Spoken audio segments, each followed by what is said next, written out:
As execuções. Apesar de ser considerado o maior traficante do Brasil, a pena mais longa que Fernandinho Beiramar cumpre dentro do sistema penitenciário é por homicídio qualificado. São 120 anos. Entre as atrocidades comandadas por ele, 2 mancharam de sangue sua ficha criminal: uma tortura e uma execução. Agosto de 1999. Beiramar está foragido, mas a Polícia Federal intercepta uma conversa telefônica. Existe uma transcrição de áudios que, de uma certa forma, colocaram você numa situação, vamos dizer assim, de perda de prestígio e até sendo um pouco mal visto por algumas áreas, até do mundo do crime. Foi a transcrição de áudios em relação à morte do Michel Anderson Nascimento dos Santos. A vítima, segundo as investigações, teria tido uma relação com uma namorada sua e que ele foi então sequestrado, torturado, esquartejado vivo. Alô? Oi? Eu tô com os 2 certos, o dedo tá tudo pendurado. Tá pendurado? Tá pendurado. A orelha direita? Arrancado tudo. Não dá pra ouvir, não. Eu tô escutando só um bagulho de fazer assim, ó. E na orelha esquerda, arrancado um pedaço só pra mim tentar ouvir, senão eu não ia conseguir falar com vocês. Onde você estava quando mandou matar o Santos? A primeira pergunta que eu te faço é o seguinte: pela sua experiência de vida, você acha que uma pessoa mutilada dessa forma teria condições de conversar comigo da forma que estava conversando? Você acha então que essa gravação foi o quê? Uma fraude? A voz era sua? Não estou dizendo que tenha sido uma fraude. Eu acho que tem coisas nesse processo, já fui condenado nesse processo, tem coisas ali que, se eu for falar, não estou falando que justifica, não. Mas a gravação é diferente, Fernando. A gravação, ela reproduz exatamente o tipo de sentimento que você sentia. E se for a montagem? É de que você teria prazer. O que eu estou querendo te dizer é o seguinte: as razões, eu não estou falando de nada justifica o que eu fiz, não estou falando isso. As pessoas não entendem. Às vezes você toma certo tipo de atitudes no calor do momento, ou então porque você tem uma razão de tomar aquela atitude. Beiramar tenta justificar o injustificável. Garanhão, né? Porra, não, senhor. Minha gente do céu, acho que tá fraturado, porque eu vejo disfarçado. Não, mas eu não vou deixar ele fazer isso contigo, não. O Costela tem que estar inteira, pô. O Costela tem que estar inteira. Tem que ir pra casa, quando você for embora pra casa, vou mandar um táxi te levar até a porta de casa. Não, quer ir primeiro pro Duque ou quer ir primeiro direto pra tua casa? Tô Fernando? Não. Pro Duque. Pega um táxi pra avisar minha mãe, por favor. Ah, tá bom. O táxi não chegou. A ordem estava dada. Disparos são ouvidos. Só uma pergunta nessa história 20 anos depois ainda persiste. Onde estaria a ex-namorada que teria tido um caso com Michel dos Santos e provocado a ira do traficante? Agora, o que aconteceu com a Joelma, que era sua ex-namorada e que ela praticamente desapareceu? Uma pessoa que apronta o que ela aprontou ia dar destino. Tô aqui, hein? Ô Meirelles, vem me entrevistar aqui. Você acha que ela tinha medo de também sofrer o mesmo tipo de punição que você impôs? Com certeza. Você seria capaz de naquele momento, cabeça quente, eu acho que na traído época... pela sua eu acho amada? Eu acho que dizer que não seria capaz, então eu estaria sendo hipócrita, né? Mas eu acho que naquele... Ela escapou popô? Eu acho que... O que aconteceu com Joelma permanece um mistério. Assim como muita coisa envolvida na chacina de Bangu 1. Quarta-feira, 11 de setembro de 2002. Rio de Janeiro. 8 horas da manhã. Presídio de Segurança Máxima Laércio Peregrino, conhecido como Bangu 1. Fernandinho Beiramar e integrantes do Comando Vermelho rendem 6 agentes penitenciários que faziam a contagem dos presos. Eles deixam a Galeria A, atravessam um corredor central e entram na Galeria D, onde ficam os presos das facções Terceiro Comando e ADA, amigo dos amigos. Quinta-feira, 12 de setembro de 2002. 7h15 da manhã. Depois de mais de 23 horas, os bandidos enfim se entregam. São eles Ratinho, um dos assassinos do jornalista Tim Lopes, Marcinho VP, Beira-Mar e Chapolin. Para trás deixam 4 corpos. Entre eles, Arnaldo Pinto de Medeiros, o UE, que comandava de dentro do presídio o tráfico em 4 morros da Zona Norte Carioca. Fui condenado a 120 anos de cadeia, inocente nisso aí.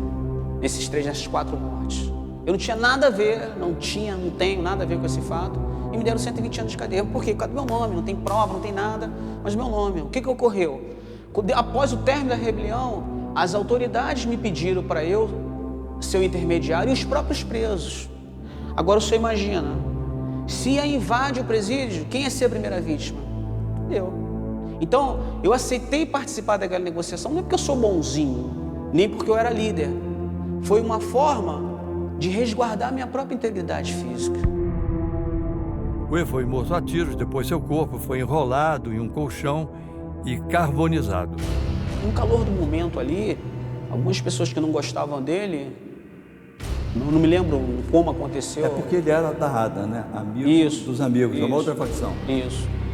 E como ele era um cara muito, como é que eu posso dizer, cruel, eu acho que algumas pessoas que foram vítimas deles no passado ali aproveitou o momento e ninguém sabe como começou o fogo, ninguém que estava ali pode dizer foi fulano, foi isso que a gente não viu. Uma das acusações que fazem a você é de que você teria indicado as pessoas, teria feito a seleção de quem deveria morrer.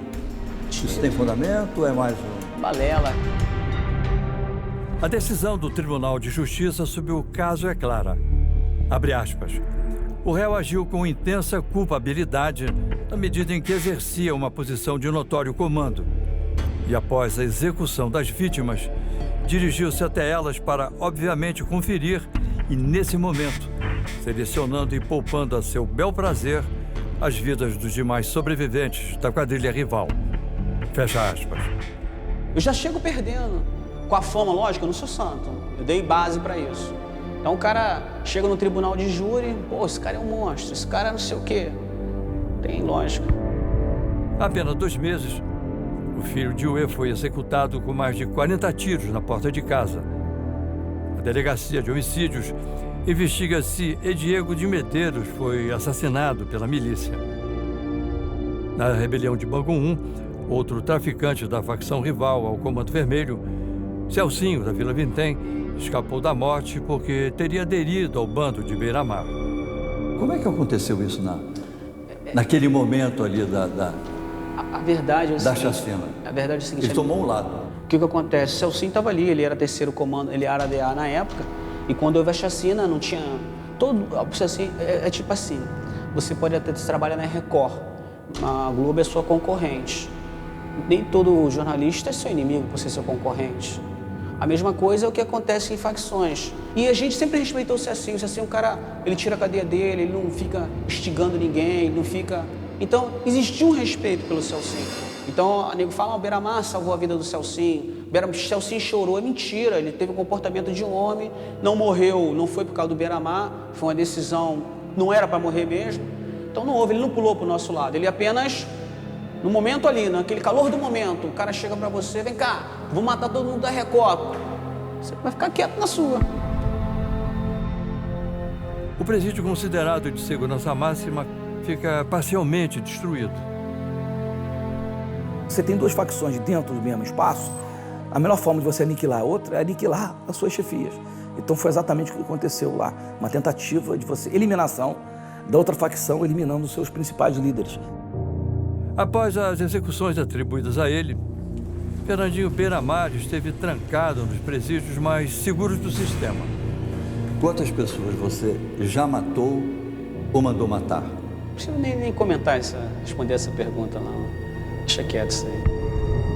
Muitas pessoas têm preconceito e julgam absurdo defender determinadas pessoas condenadas por crimes que causam maior comoção social, mas o direito de defesa deve ser de todos, sem distinção, sem exceção.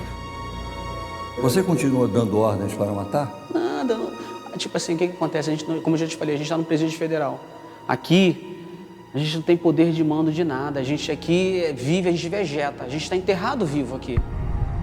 Mas as mortes encomendadas por ele ainda estão bem vivas nas noites mal dormidas dentro do presídio. Você tem pesadelos? Como qualquer ser humano a gente tem, né? Qualquer ser humano, mas não é uma coisa recorrente, não. Você consegue dormir na prisão sem o auxílio de remédios? Você dorme naturalmente?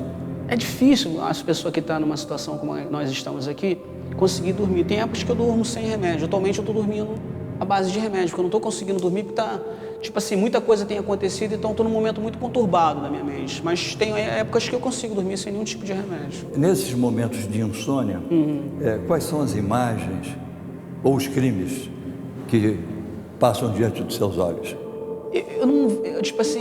Eu penso de uma forma um pouco diferente. Ao invés de ficar pensando nos erros que eu cometi, eu penso no meu futuro. O que eu tenho que fazer para não repetir, para me ter uma vida diferente? Então eu penso em ter uma vida diferente.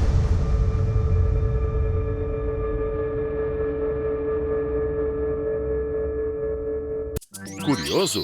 Baixe o Play Plus em playplus.com, na Google Play ou App Store.